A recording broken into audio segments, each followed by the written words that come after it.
Շնորհակալություն։ Պարոն վարչապետ, իմ հարցը եւս վերաբերում է Ադրբեջանի տարածքով Վրաստանով Հայաստանում դեպի Հայաստան բեռնափոխադրմանը։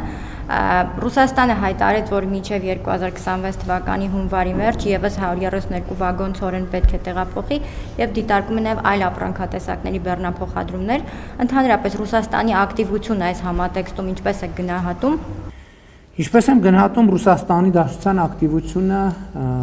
երկաթուղու հետ կապված, ես ողջունում եմ Ռուսաստանի Դաշնության ակտիվությունը երկաթուղու հետ կապված եւ ուզում եմ բոլորիս հիշեցնել,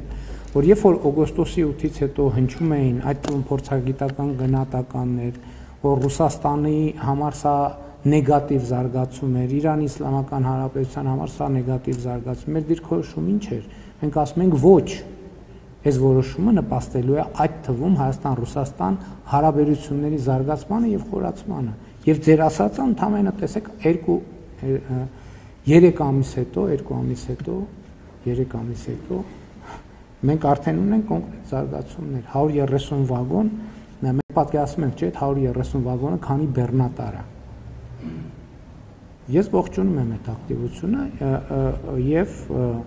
ուզում եմ ընդգծել, որ դա լիարժեք համապատասխանում է օգոստոսի 8-ից հետոյի զարգացումների մեր պատկերացումներին։ Չմոռանաք հավանել տեսանյութը եւ բաժանորդագրվել Civic AM-ի YouTube-յան էջին։